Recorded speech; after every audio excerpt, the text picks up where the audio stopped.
मांगलिक दोष, काल सर्प दोष, शनि की साढ़े सती, शनि की ढैया, क्या यही है ज्योतिष की कहानी? कौन से सब्जेक्ट्स लें आपके बच्चे ताकि वो सफलता की ऊंचाइयों को छुएं?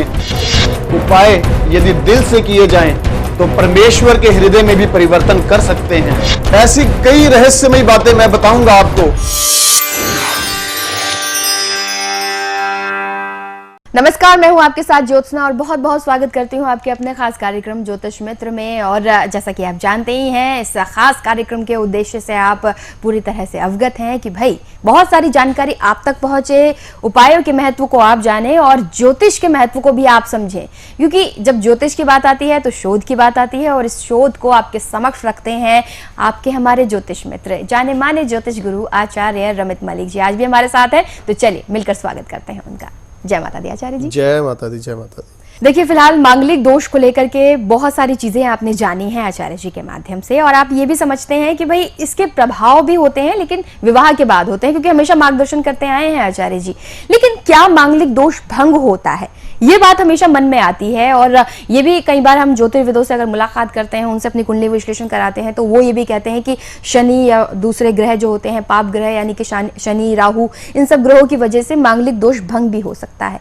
क्या ये सचमुच संभव है? ये प्रश्न हम आचार्य जी से करेंगे, इसका आंसर भी हम उनसे जानेंगे। फिलहाल एक कॉलर से बात कर लेते हैं। सुनीता है हमारे साथ नोएडा से। स्वागत है आपका कार्यक्रम में। जय माता दी सुनीता जी। जय माता दी गुरु जी। जय माता दी सुनीता जी। बताइए। गुरु जी, आपका बहुत बहुत धन्यवाद। मैंने अपने भैया के लिए उपाय पूछे थे, वो किए, मेरे भैया बिल्कुल ठीक हैं। ये आप लोगों का बड़प्पन है और आपके द्वारा किए गए उपायों का असर है। ज्योतिर्विद हो, आपके भाई हैं, आपके साथ हमेशा साथ चलने को तैयार हैं, लेकिन सिर्फ राय हम दे सकते हैं। करने वाले कर्म आप हैं, उसका नतीजा महामाई ने निश्चित तौर पर देना ही था। उसमें मेरा धन्यवाद नहीं, मेरा बड़प्पन नहीं। सिर्फ और सिर्फ माता रानी के चरणों में 4 फूल भेंट करके प्रसाद लगवा देना और उन्हें कहना कि इसी तरह से अपनी कृपा हमेशा बनाए रखें। ठीक है? हाँ जी गुरु जी, मेरे को पूछना है, भैया की जॉब नौकरी तो चली गई, क्योंकि वो डेढ़ महीना पूरा हॉस्पिटल में रहे थे जी। फिर घर पे आने के बाद भी काफी टाइम, तो अब ये था कि उनका काम कब तक बनेगा। कोई नहीं, मैं वो भी बता देता हूँ। बताइए उनका नाम और डेट ऑफ बर्थ क्या है? उनका नाम है नरेश कुमार। हाँ जी, नरेश। हाँ जी। और 21 दिसंबर 1965। जन्म है शाम का 7:47। जन्म बुलंदशहर का है। बुलंदशहर, यूपी है। हाँ जी।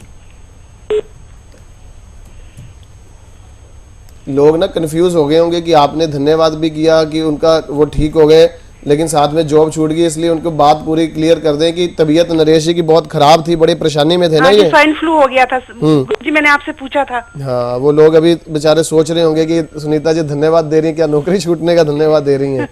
तो वो धन्यवाद इसलिए है कि उनकी तबीयत ठीक हो गई और भगवती की कृपा रही तो अब जॉब भी अच्छी हो जाए। उसके लिए मैं कुछ समझा देता हूँ आपको उपाय।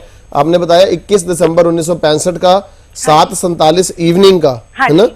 अच्छा, इनका है कर्क लग्न और वृश्चिक राशि। शनि की साढ़े सती का प्रकोप इनकी कुंडली के 5th हाउस से जा रहा है, और चंद्र और बुध की दशा इस समय में इनके ऊपर हावी है। दोनों ही ग्रह इनके 5th हाउस में बैठे हैं, केतु के साथ बैठे हैं। शनि की साढ़े सती भी इनके 5th हाउस के ऊपर है, इसका मतलब 5वां घर पूरी तरह से एक्टिवेटेड है। कहीं ना कहीं मन में ये विचार आ सकते हैं कि मैं अपना काम कर लूं। हाँ भैया, जरा साधना चैनल पे नंबर लगा ले, जरा मैंने तेरे लिए पूछा है। ठीक है, साधना चैनल लगा ले भैया। हाँ, तो भैया को बता दिया ना, वो खुद सुन लेगा। अच्छा, तो मैंने उनके लिए ये कहना था कि कभी इस समय में मन ये विचार आ सकता है कि मैं किसी प्रकार से किसी ना किसी तरह से अपना काम कर लूं, तो नरेश जी को बोलना कि this is not a good time. उनके लिए अपना व्यापार करने के लिए ये टाइम अच्छा नहीं है।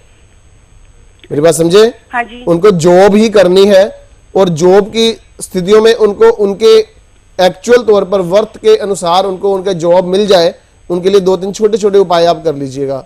फर्स्ट ऑफ ऑल उनके पता क्या उपाय करना है आपने? सबसे पहले उनका 5वां जो घर है उसको एक्टिवेट करना है लग्नेश के द्वारा, क्योंकि चंद्रमा वहां नीच का पड़ा है।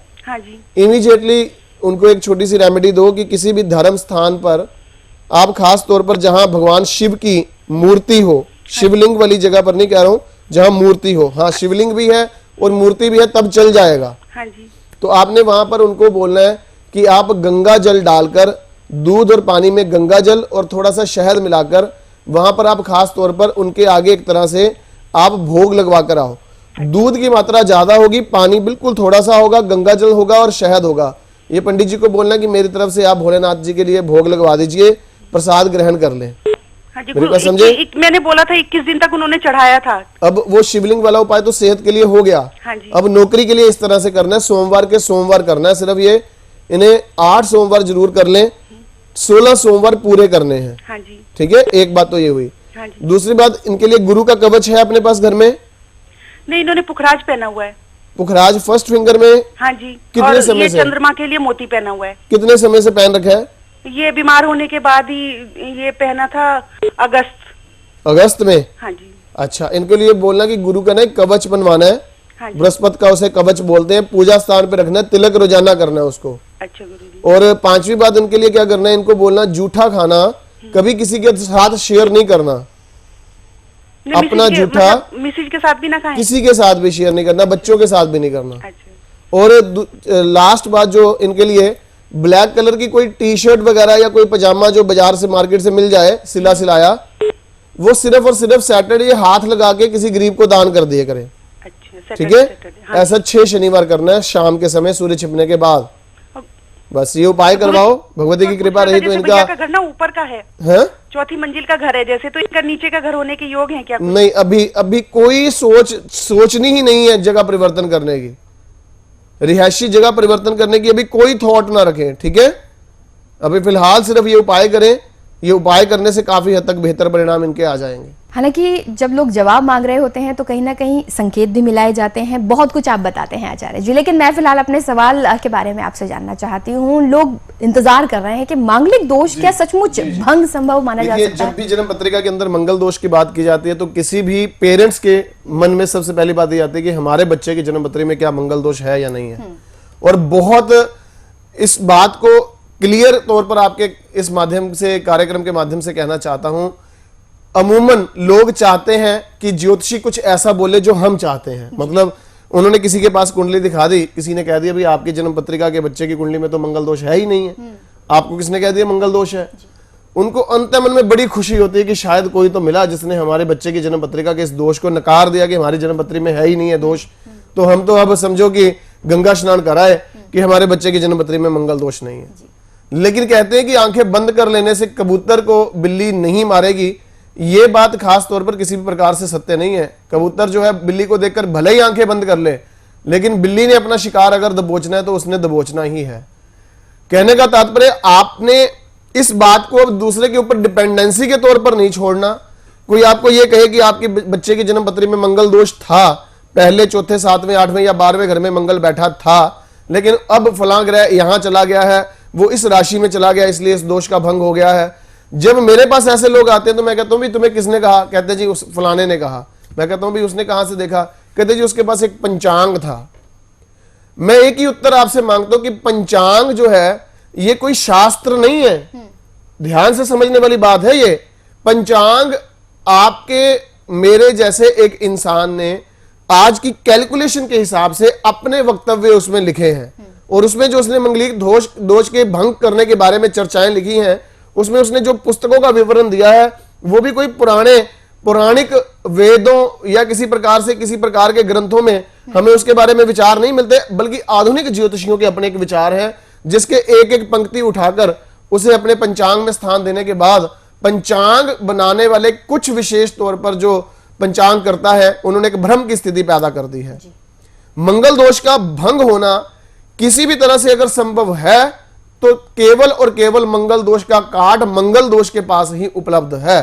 और यह बात हमारे शास्त्र में लिखी हुई है। स्त्री जातक तत्व अध्याय बृहत पराशर होरा शास्त्र में 82 नंबर चैप्टर में, 82 नंबर चैप्टर में उन्होंने हमें लिखवाया है, महर्षि पराशर ने उसमें खास तौर पर बताया है कि विधव्य दोष की चर्चा करिए। तो विधव्य दोष की चर्चा करते हुए खास तौर पर महर्षि पराशर ने इस बात की सूक्ति दी कि पहले चौथे 7वें 8वें घर में, 7वें 8वें और 12वें घर में जिस जातक या जातिका का मंगल बैठा होगा उसे विधव्य दोष लगेगा। तब उनके शिष्य के पूछने पर कि महाराज फिर इसकी कोई काट तो बताओ कि काट क्या है, तो उन्होंने बोला कि बच्चे शिष्य, इसकी काट केवल उस जन्म पत्रिका के अंदर मौजूद होगी जिसकी अपनी निजी पत्री में भी पहले चौथे 7वें 8वें या 12वें घर में ही मंगल उपलब्ध हो। इसलिए जो ये किंवदंतियां फैलाई गई हैं कि शनि अगर मंगल के साथ बैठ जाए तो ये आपका दोष को काट देगा, राहु अगर मंगल के साथ बैठ जाए तो ये काट देगा, ये बिल्कुल भ्रांति है, इसमें बिल्कुल भी सत्यता नहीं है। मेरी बात को हो सकता है कि बहुत सारे एस्ट्रोलॉजर कन्विंस हो, लेकिन बहुत सारे ऐसे भी हो सकता है कि उन्हें समय गुस्सा आ रहा हो, वो कहे ये कैसे बात बोल दी उन्होंने, ऐसे कैसे कह दिया।